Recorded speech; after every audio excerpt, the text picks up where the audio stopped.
Very good morning, friends. At the outset, let me thank the organizers for inviting me to give this talk.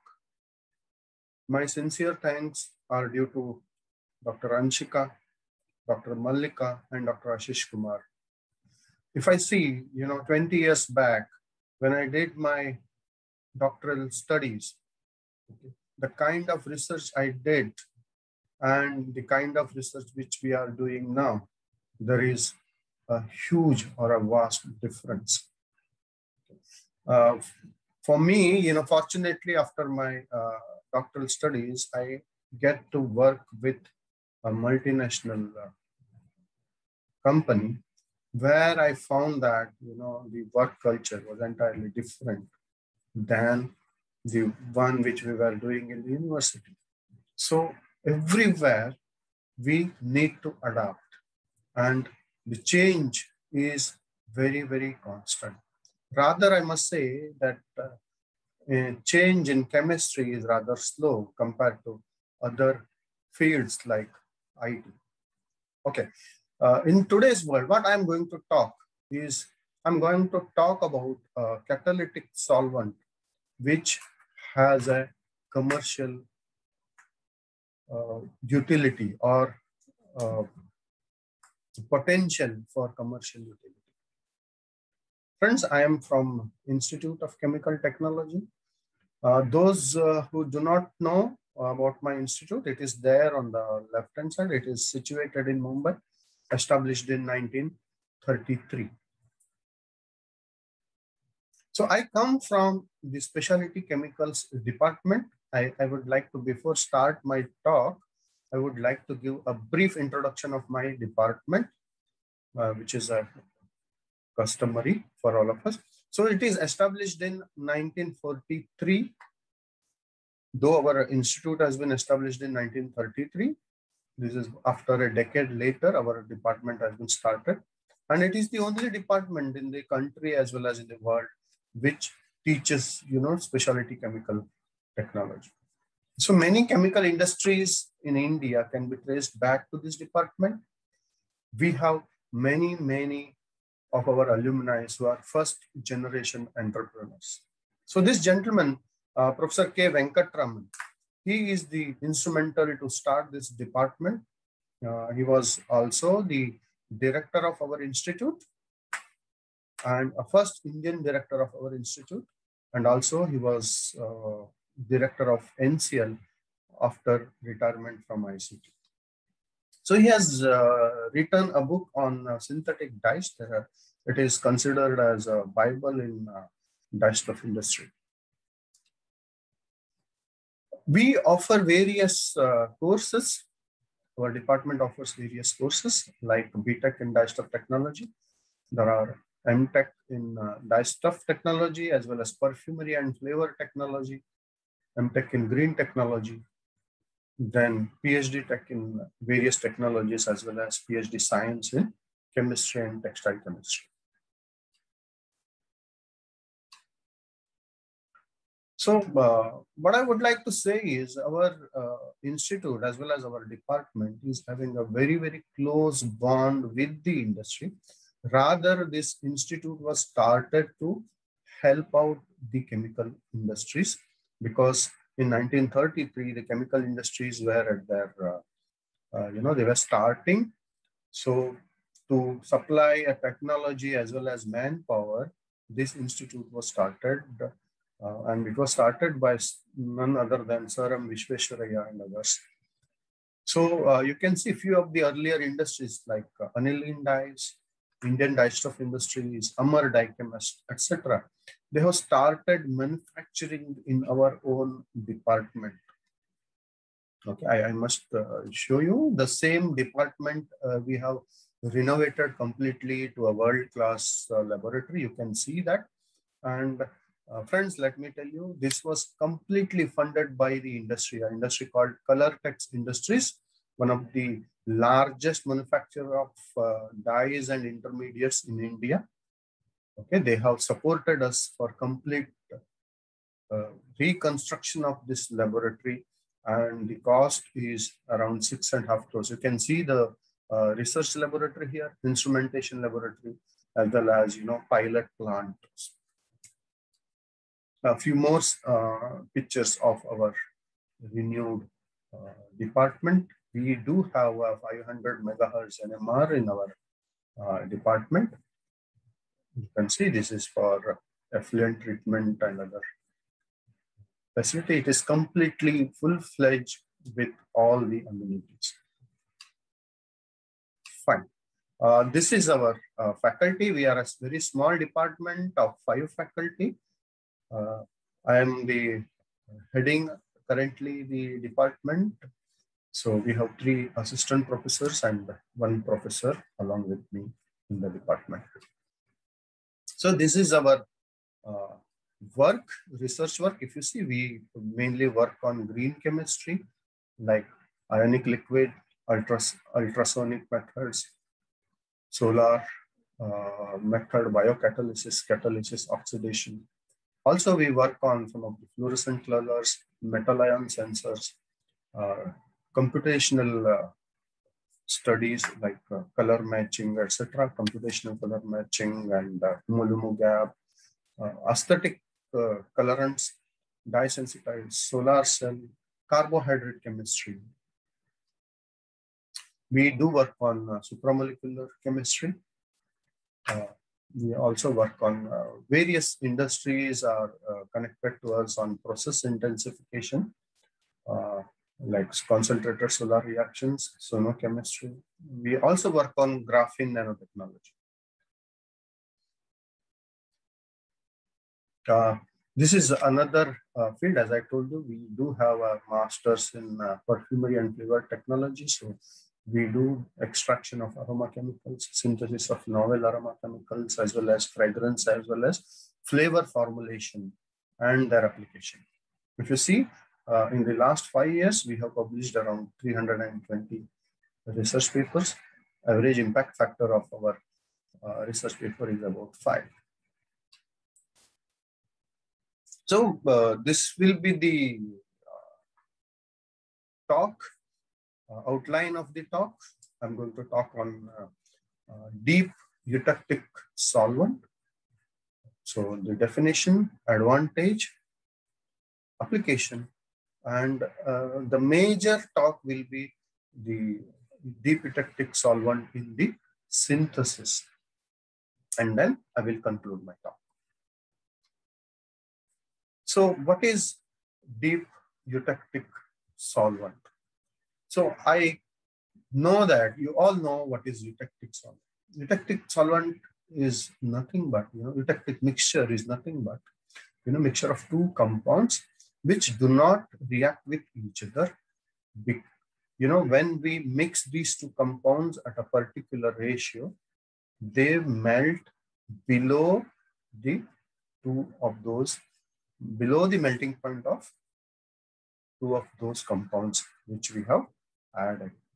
Whereas, we all know that depression in freezing point is related to the strength of interaction between the 2 components. So whereas deep eutectic means there is a huge depression in the melting point when we mix 2 compounds at a particular ratio. So most of the time, the deep eutectic mixtures or solvents are liquid at room temperature. So this deep eutectic solvent are generally composed of 2 or 3 or maybe more, sometimes cheap and safe components which are capable of associating with each other through hydrogen bond interaction, and they form a eutectic mixture having a lowest melting point. So these are nothing but molten salts, and they are also ionic liquid. Okay, almost all the deep eutectic solvents are ionic liquids, whereas all ionic liquids are not deep eutectic solvents. So they have a similar property to that of ionic liquid. We will find out what is the difference in ionic liquid as well as deep eutectic solvent. So there are typically 4 types of deep eutectic solvents. So you can see their general formula. There is a cation and an ion, which is an ionic liquid. Okay, and also there is a Y. Y is generally Lewis acid or Lewis or Bronsted acid or a Lewis or Bronsted base. So type 1 is cation and a metal chloride. I am going to come out with cation. Cations are mainly ammonium ions and also phosphonium ions.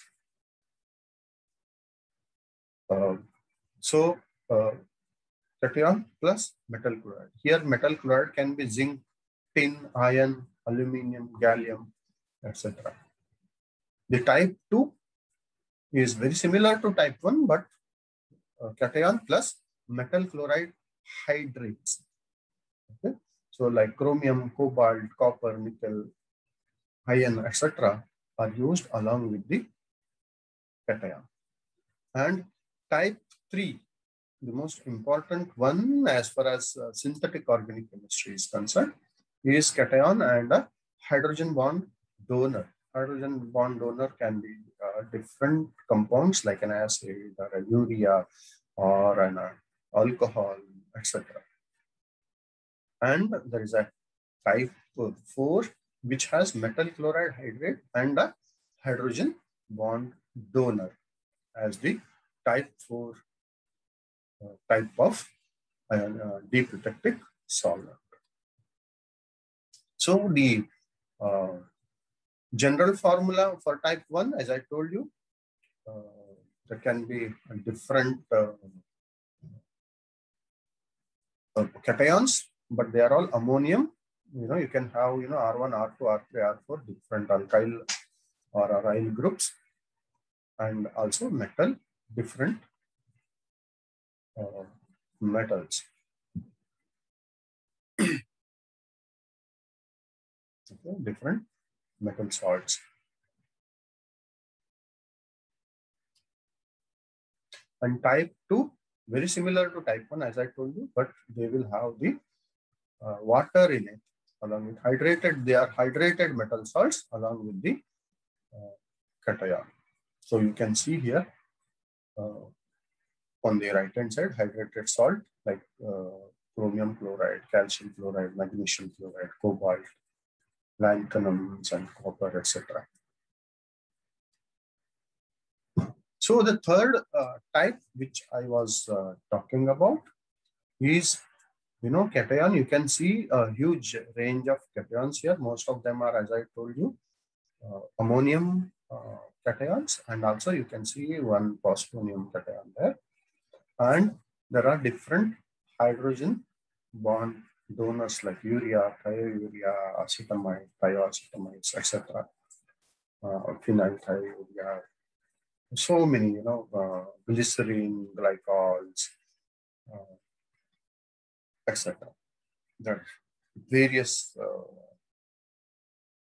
kinds of hydrogen bond donors there on the right hand side.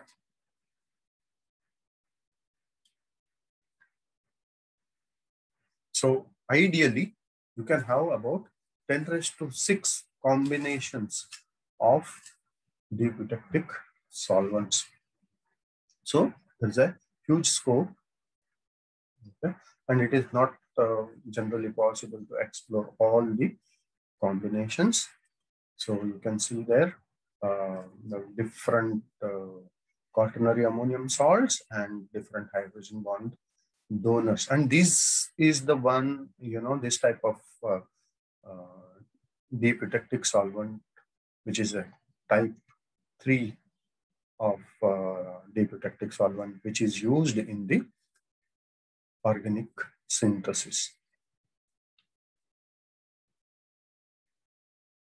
So you can have a binary mixture here, or you can have a ternary mixtures. So you can have, one quaternary ammonium salt and one hydrogen bond donor. Again, ratio can be different. And also in ternary, you can have one quaternary ammonium salt and two hydrogen bond donor, or maybe two quaternary ammonium salt and one hydrogen bond donor. Okay. So like this, one type of hydrogen bond donor, two types of quaternary ammonium salt and one type of hydrogen bond donor. So something like that. And ratio, as I told you, ratio can be different. Okay, it can be 1:2, 1:3, 2:1, etc., depending on what combination will form a deep eutectic solvent. That is the key here. Okay, so let me take few examples here. One of the most popular deep eutectic solvent is choline chloride and urea. Okay, choline chloride is a quaternary ammonium salt and urea as hydrogen bond donor. This is being pursued by many research scientists as well as many laboratories in the industry. So what is the advantage of this? This choline chloride is a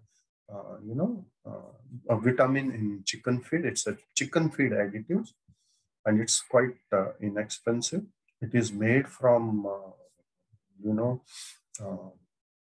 ethylene oxide reaction with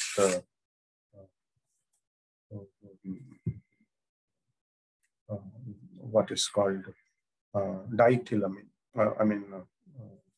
Dimethylamine. So a simple compound which is available at commercial level, 50 rupees per kg, and urea, as you all know, is a common fertilizer. So this whole mixture is, biodegradable. It's a highly versatile, and this mixture plays a dual role. That is, it acts as a catalyst as well as a solvent.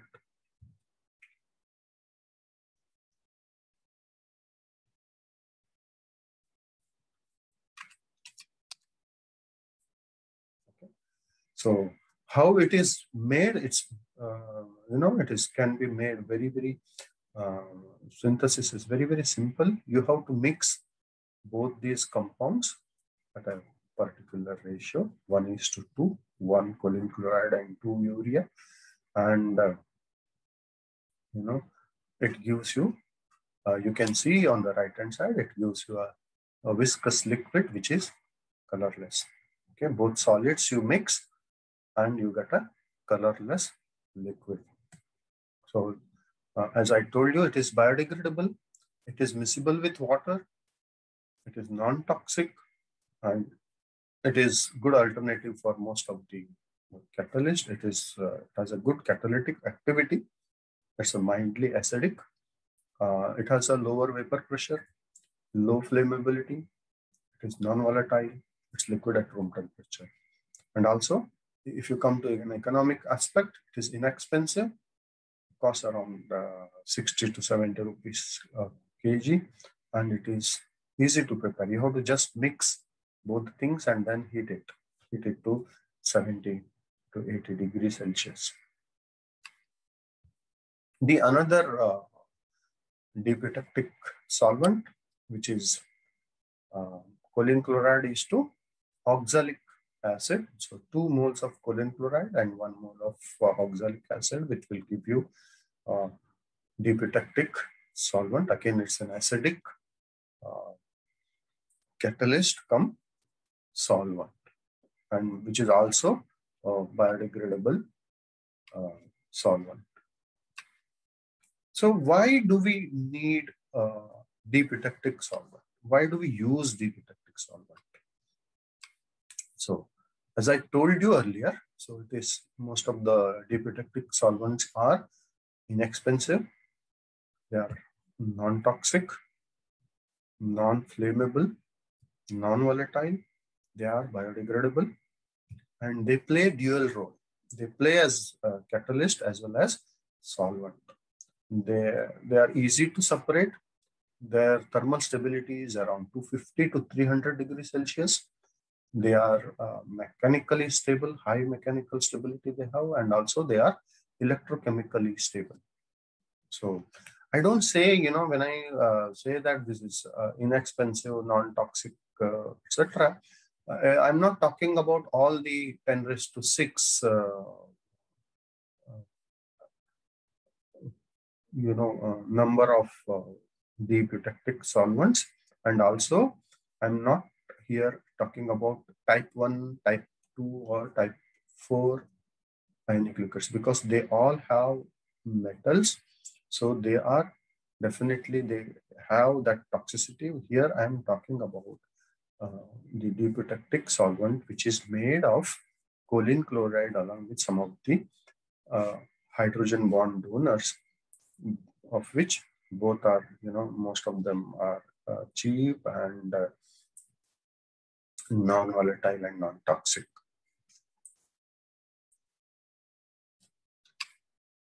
So you can see the importance. So another way of gauging its importance is number of publications per year. You can see in 2004 and 5, there are hardly any publications. Now, if you see, there are around thousands of publications which are coming up on deep eutectic solvents every year. So this is, number of papers or documents as per country, territory. So China is, publishing a high number of papers and patents, followed by India. India is, doing very good thing in deep eutectic solvents. So then, United States, Iran, Spain, etc. So many countries are working on deep eutectic solvents.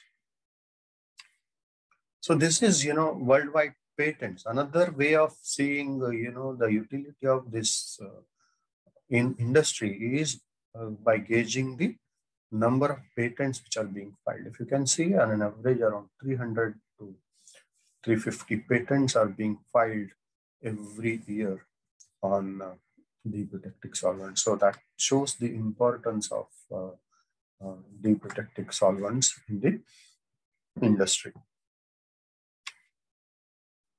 So what is the commercial utility? As I told you, most of our work mainly depends on commercial utility of that thing in the industry. So many of our work is being, used for making, for manufacturing purpose. So this deep eutectic solvents are being manufactured, in a larger scale. Of course, not in India at present. There is a company called Psyonix in UK. So they are making it at commercial level and then selling it. They have, different product. They are all choline chloride deep eutectic solvents. Like, when choline chloride and urea is called reline, choline chloride and malonic acid deep eutectic solvent is called maline. Choline chloride and oxalic is oxalin. Choline chloride and glycerol is called glycerin. Choline chloride and ethylene glycol is called ethylene. And choline chloride and chromium chloride deep eutectic solvent is called chromlime. So these are the commercially available solvents in UK, and I'm quite sure in India also there are few industries who are making for themselves and then using it, but it is not available for commercial sale as of now. So it can be, since it is just mixing of two compounds, it can be easily made on a larger scale. So Psyonix is one company who is selling it worldwide. So what are the fields where I can use DES? So DES can be used, I must tell you, synthetic application of DES in synthetic organic chemistry is not, very old. It is new. But other places, DES is used quite widely. Like, it is used as an electrolyte, not only in dye-sensitized solar cell, but also in various other places. It is used, for lubrication of steel and other metals, and it is an alternate electrolyte to water. It is used in, electroplating, metal cleaning, electropolishing, those type of work. And also it is used in electrochemical studies. It is used as biocatalyst, and also it is, used as analyte, and also it is used in, synthesizing drug solubilization vehicle. One of the, interesting point I would like to mention here is DES can dissolve metals, at of course, not very high level, but to some extent it can dissolve the metal, and that is the reason it is being used in various electroplating and metal cleaning applications. And also it is, that reason it is, very useful as a catalyst in synthetic organic chemistry. So the major research effort on DES, to date has been the, replacement of solvents for metal finishing applications. That is the major application or major studies which is happening on DES worldwide. Okay. And also, as I told you, there are many people who are working on DES as an alternative solvents for organic solvents, because it can replace those hazardous organic solvents, and because it also can catalyze the reaction.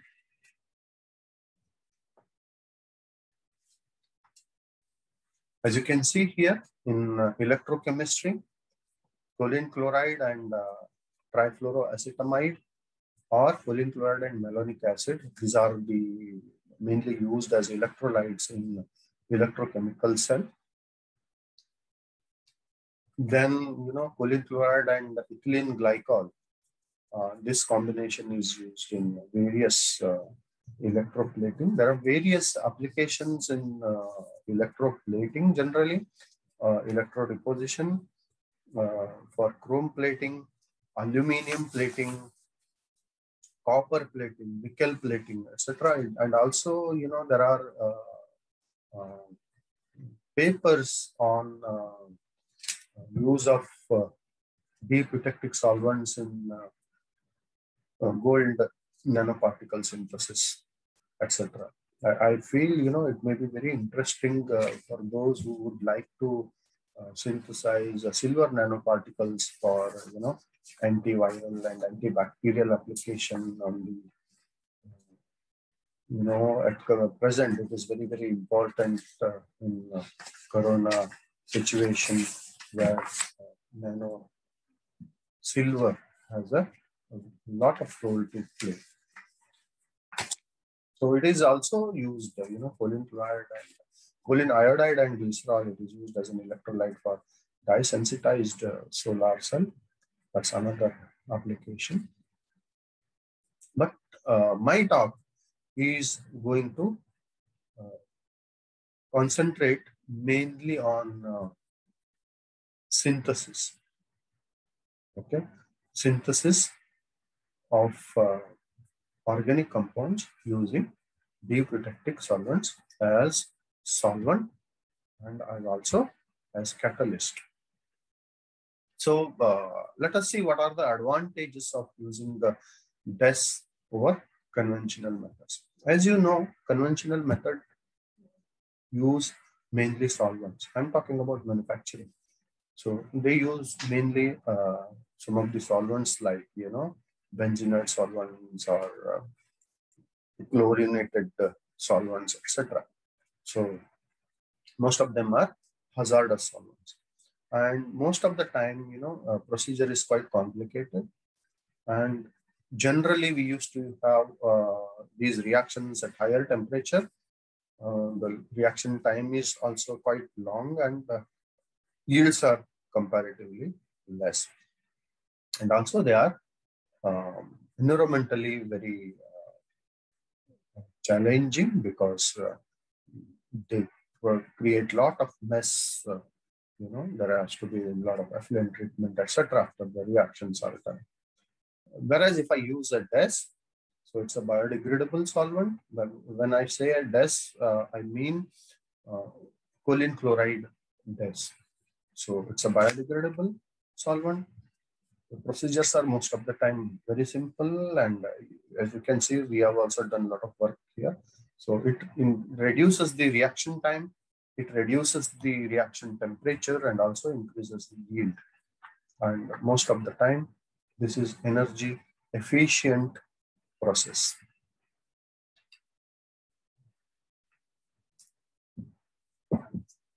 Let me stop here